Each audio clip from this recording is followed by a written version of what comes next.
Hello, hi guys! Magandang hapon sa inyong lahat. This is Chin Rodriguez from Mesa Griciano, a faith healer, also mata reader. So ngayong hapon, natatigan natin ang sabihin sa na ating mga gabay. This is a weekly gabay for the month of January 18 hanggang January 24 for the sign of Scorpio. So, Scorpio, welcome to my channel. Ano kayang messages, advices ng spirit guides ang ating masasaga for today's video? Kanino naman kayang energy o kaganapan sa buhay ng mga Scorpio ang ating mahagilap? So, guys, this reading is a general reading namang hindi lahat makaka-resonate. Kunin lamang po makaka-relate sa inyo and comment down below kung kaninong energy ang ating nasagap. And of course, don't forget to like and subscribe my channel and hit the notification bell for more videos update. And of course, maraming salamat po sa mga walang sawang pag-support sa aking channel, lalo na yung dirige-escape ng ads. Naway pagpalain kayo ng Diyos at may kapal, siksik digdig na gumapa ang biyayang manubalik sa inyo. And of course, maraming salamat po. Umpisahan na natin ang laban for weekly gabay for the sign of Scorpio. Angel Spirit Messages, give me an information. Ano kaya messages, advices ng Spirit Guide sa ating masasaga for today's video? So, there's the Seven of Wands. So, there's a protection. So, ibig sabihin dito, protectionan mo kung ano yung grounds mo, even your territory, even your finances, even your love life, no? Protectionan mo kung ano man ang mayroon ka. Additional, there's there's a Nine of Cups. So there's a wish fulfillment. May mga bagay na unti-unti na matutupad dito, no? Kumbaga mag-focus ka, and of course being dedicated sa ginagawa mo, no? Kumbaga kontrolin mo, protectionan mo, pangalagaan mo kung ano man yung hiniling mo or goals mo sa buhay. So be it, no? Kumbaga continue what you're doing. So additional messages. So there's Five of Swords. So there's a fair fight. No? May patas na laban dito. Pero eventually, sinasabi dito guys na there's a self-sabotage. Maging aware ka sa magiging thoughts and of course ang iyong emotions and of course kumbaga verbal expressions. No? Kumbaga mag-ingat po, no? Sa mga bibitawan natin salita. Sa mga bagay-bagay or kwento natin. Baka maraming chikadora dyan, maraming chismosa na makakarinig sa'yo or either na kumbaga kailangan mag-ingat ka sa mga kumbaga may mga plano ka dito na maaaring masabotahe. And of course, there's Nine of Wands. So there's information na slow and steady, no? Panatiliin mo kalmado, no? E wag ka masyadong magiging paladesisyon, no? And of course, there's King of Wands, so there's a control. So, kontrolin mo yung mga bagay-bagay, no? Kumbaga, magkaroon ka ng something upline, ganyan. Ganun kasi sinasabi sa'yo dito, there's a stability na magdadala sa'yo, no? So, let's see what is additional messages. And of course, there's the Seven of Pentacles. So, there's an harvest time. At the end of the time, mag-harvest ka kung ano yung mga bagay na pinag-ipunan, pinagtabihan mo, pinagtrabahuhan at pinagsikapan mo. So, makukuha mo yan, mga bagay na yan. And because let's see what is the Seven of Wands represent the Ace of Cups. So, there's a new material offer or new love life, new love, and because a new romance coming in for you. Kumbaga, dahil sa you are being protected pagdating sa love life, no? Kumbaga, this is the moment na kumbaga, hindi ka lang basta kikiligin, no? Kumbaga, mamahalin ka. Let's see what is the Nine of Cups. Represent the full card. So, there's a leap of faith. Magtiwala ka sa ating Panginoon, sa ating kay God, no? Sinasabi sa'yo dito na mga bagay na hiniling mo maaring matupad dyan in the perfect timing. So, there's a step by step. And the full card is a new beginning coming in for you, no? Perseverance. So, kailangan mo magtiyaga. And then, the Five of Swords represent the Chariot card. So, there's an action. So, yun yung sinasabi, yung mga actions mo, baka magdala sa'yo ng sabotahe. So, ibig sabihin dito, eventually, kailangan mong mag-isipan, no? Yung mga bagay-bagay na gagawin mo. Baka, di ba, magsisi ka sa huli. So, let's see what is the Nine of Wands represent the Three of Swords, no? There's a sneakiness. So, ibig sabihin dito, guys, no? Kumbaga, maraming, taong naiinggit behind your back, no? There's a slow and steady, kailangan kalmado ka kasi kumbaga maraming taong hinahanapan ka ng butas dito. So let's see what is the King of Wands represent the King of Swords. So there's some information that stop the pattern. So ibig sabihin dito may mga bagay na kailangan maging totoo ka at kumbaga totoo ka sa sarili mo, and of course, totoo ka sa mga bagay-bagay. Kung there's a King of Swords na kailangan mong putulin nyo, ako alam mong hindi na nagbe-benefit sa'yo, no? Kung alam mong hindi nakakatulong sa'yo. So, let's see what is the Seven of Pentacles represents the Justice card. So, see, kumbaga, Ito yung all sacrifices that you done, no? Kung ibig sabihin dito, na lahat ng mga bagay na pinaghirapan, pinagtrabahuhan mo, pinagsikapan mo, there's a justice will be served. Na makukuha mo yung mga bagay-bagay na talagang deserve mo. So, let's see what is the Seven of Wands and the Ace of Cups. Represent the Four of Swords, no? Makinig ka sa intuitions, makinig ka sa gut feeling mo. Kumbaga, this is the moment na parang binibigyan ka ng mensahe ng angel spirit para maunawaan mo yung nangyayari sa paligid mo. No? Protection mo yung grounds mo, even your territory, your love life, no? So on. So, ibig sabihin protections, no? So, there's an information, there's a Nine of Cups, and that full card, there's a there's Six of Cups in reverse. So there's there's a past person, or there's some remnants, or there's some memories, no, na parang sinabi sa'yo dito merong tungkol sa nakaraan, na sinasabi sa'yo dito na kailangan mong kumbaga simulan na, no, para na sa ganun hindi mo na mangyari to yung mga bagay na nangyari from the past. So ibig sabihin there's a lesson na kung nasasagap dito, na matuto ka na sa mga pinagdaanan mo sa mga nakaraan ng eksena. So let's see what is the Five of Swords and the Chariot. So there's a Two of Wands. So there's a two path. So ibig sabihin dito, there's a decision or choices na kailangan mong gawin, no? And kasi sinasabi sa'yo dito na kailangan mong pag-isipan, no? Bago ka mag-pick or mag-choose or something na kumbaga mag-desisyon. So let's see what is the Knight of Wands and the Three of Cups. The Three of Swords, sorry. The Three of Swords represent the Knight of Cups. So, there's an information that there's an offer, no? Kumbaga, maraming offer na papasok, pero dito, papasok yung mga inggitera, mga ano, kumbaga, susubukin ka dito para guluhin ka. And of course, there's a Knight of Wands na maging mahinahon ka sa mga bagay-bagay. So, ibig sabihin, baka magkaroon na kumbaga, disappointments, and of course, complications, so maging aware ka, no? So, let's see what is the Knight of Wands, and of course, the King of Swords. The King of Wands and the King of Swords, represent the Empress card, a renewal. Magkaroon ka ng renewal, no? Kumbaga, there's a information na new beginning is coming your way. There's a fertility or bagong negosyo or bagong sasakyan, kumbaga, bagong bukas o bagong buhay. So, this is the moment na kailangan mong maging totoo sa sarili mo kung ano ba talagang kailangan mo. Maging, kumbaga, magkaroon ka ng stability sa sarili mo and of course, control, no? So, let's see what is the Seven of Pentacles and the Justice card. So, there's a Page of Swords. So, there's a lot of information coming in for you. Marami kang information na malalaman dito, masasagap, yung magdadala sa'yo ng balance, no? And of course, there's a karma. Okay. Let's see what is additional messages for the outcome. For the outcome, Angel Spirit Guide, please give me information. There's a Queen of Cups. Magkakaroon ka ng healing and happiness dito with the Hierophant. So, there's a lesson learned. So, kailangan mo na matuto pagdating sa mga bagay-bagay. Lalo-lalo yung mga pinagdaanan mong desisyon, mga pala desisyon. And the judgment represent a wake-up call. So, there's a red flag. No? Makinig ka, kumbaga may mga paalala sa iyo ang ating divine, kaya nakakakita ka ng angel's number, angel sign, kumbaga signs yan or synchronicities na, kumbaga mag-pay attention ka sa iniisip mo, sa ginagawa mo. No? Kumbaga may mali ka dyan sa ginagawa. So, let's see what is additional messages for career. Sa career is Nine of Wands, no? Kumbaga sinasabi dito, kumbaga step by step, no? Kumbaga napakalapit naman sa success, pero kailangan mong kumbaga mag-continue what you're doing. Wag mong isipin yung mga bagay-bagay na kumbaga mamadaliin yung mga bagay-bagay. Kailangan mo magtiyaga. And of course, there's a Eight of Cups, so there's a let go. Hayaan mo siya mag-unfold naturally. Hayaan mo siya mangyari kung ibibigay sa'yo. So let's see what is additional messages for love life. For love life, so there's an information with Ace of Wands, so there's a new beginning. Magkakaroon ka ng new plans, new beginning pagdating sa love life. At the same time, there's a Two of Cups, so there's a partnership, there's an unconditional love.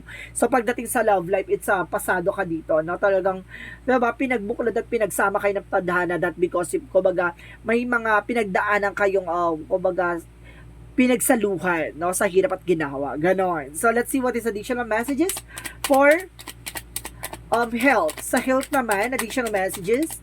Sa health, there's the lovers, no? Kumbaga, kaugnayan dito, may kaugnayan kayo about sa nararamdaman sa isa't isa. Parang ganon, no?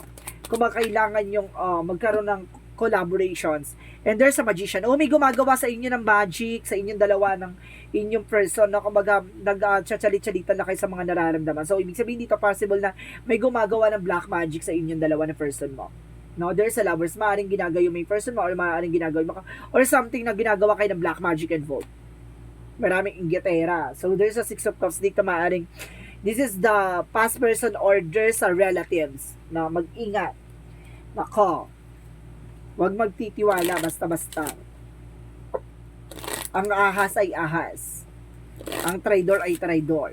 So, let's see what is the magical fairy messages. So, there is an information, guys. There's the sun. So, ibig sabihin, baka yung, kumbaga, magkakaroon kayo ng anak na lalaki or something. And there's a flower power. So, ibig sabihin dito, magkakaroon ng blossoming dito na, kumbaga, it's not an ordinary seasonal pagdating sa blossoming na, kumbaga, seasonal lang siya, araw lang ng mga, ay may buwan lang ng, kumbaga, pagbumulaklak. For, this is the moment of flower power, ibig sabihin dito, hindi siya seasonal. Araw-araw siya magbo-bloom. Dos, kumbaga, magkakaroon siya ng healing powers for your energy, no? At the same time, there's a practice. So, kailangan mo pa mag-practice. I-enhance yung abilities or yung skills mo. So, kailangan mo i-polish your skills, no? Yung talents, increase your confidence. So, let's see what is a yin and yang oracle card. Yin and yang oracle card, detachment. So, kailangan mo nang kumawala sa mga bagay-bagay na alam mong hindi healthy.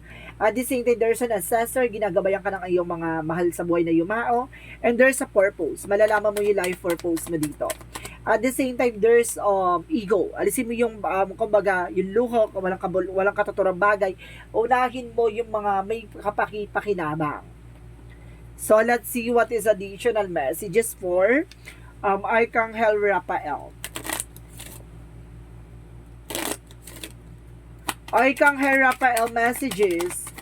So, there's a diet is important here. So, kailangan mo mag-diet or kailangan mo ng tamang diet. No? There's a meditation. Isa pa to, kailangan mo rin mag-meditate. No? Mag-focus. No? Kumbaga, para magkaroon ka ng kapayapaan sa isip para magawa mo yung mga bagay-bagay. No? Makapagplano ka ng maayos. Additional messages. Angel Spirit Guides. So, there's a support, no? May support dito ng ating angel spirit. So, ibig sabihin may mga bagay dito na, kumbaga, sinusuportahan ka ng ating mga gabay, no? Kumbaga, bibigyan ka ng something, information dito na, okay. So, let's see. Let's see what is additional messages. Ginagabayan ka ng ating yes, you're on the right path, nasa tamang direction ka ngayon, my God. So, ibig sabihin na kapag meditate ka, nalaman mo ang sagutan sa iyong mga katanungan. Nasa tamang wisyo ka.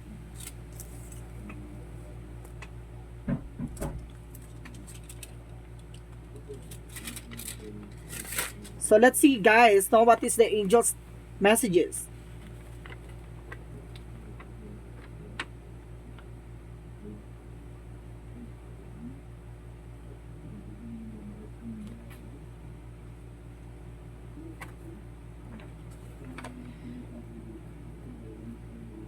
So, let's see what is additional messages for angel spirit guides.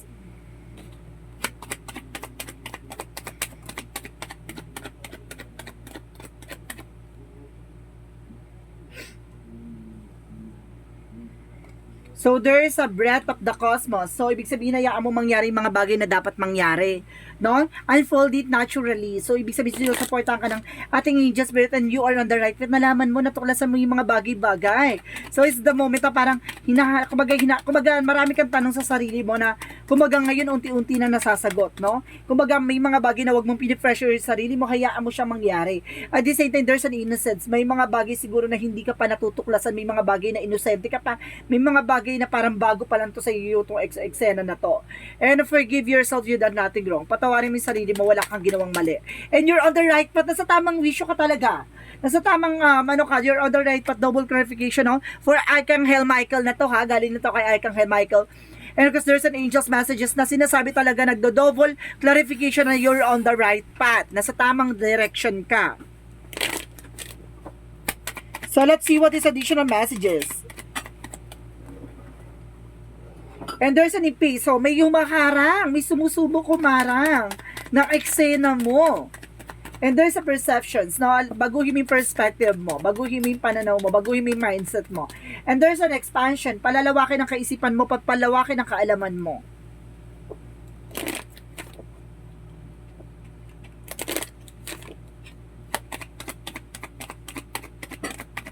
Additional messages.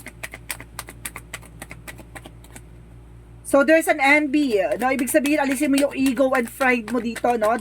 Kumbaga, there's a possible na marami kang challenges na pagdaanan. Kumbaga, iwasan mo yung pag-iisip ng drama, no? No more drama. And there's an imagination, no? Kumbaga, nagiging overthinking ka or something. Kumbaga, marami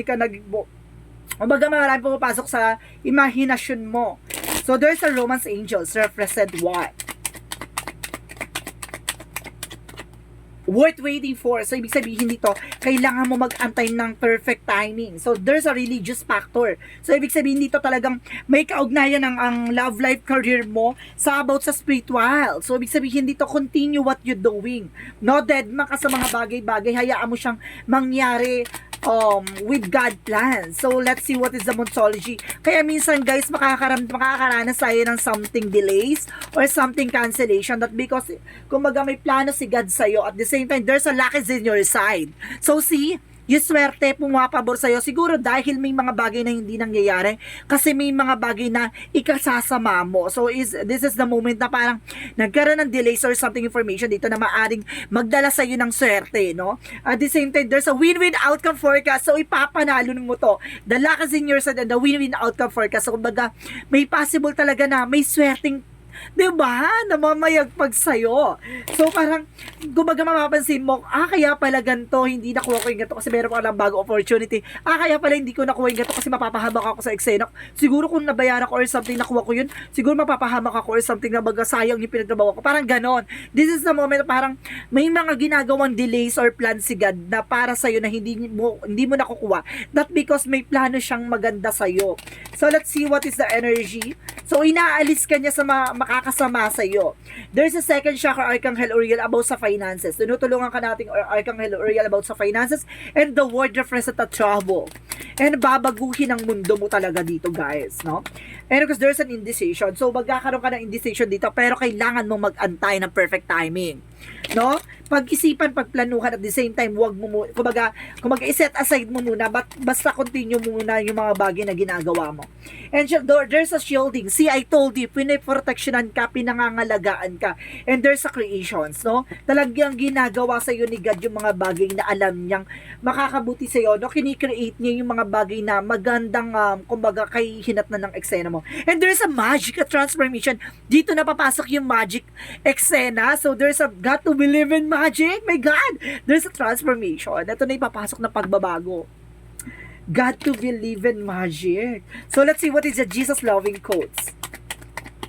So, pray or always. So, kailangan mo pagdasal lagi. Kasi, kumbaga, sinasabi dito na the more ka nagdadasal, no, the more kang ilililift ni God, inaalis ka sa mga bagay na alam niyang hindi makakatulong sa'yo. So, wag kang magtaka bakit may mga bagay na dapat kang masaktan sa way na yon. Kasi, inaalis ka niya sa mga tao makakasama o mga taong mananakit sa'yo in the near future. So, there's an angel's answer, guys. Mag-isip kayo ng questions na gusto nyo masagot, no? Kung there's a possible yes and no, and then of course there's a possible na masasagot siya. Depende kung naka-resonate ka dito sa reading na to. So, let's see what is the angel's number. Bibilang ko ng 3. 1, 2, 3. Angel's answer. Give me an answer for the question.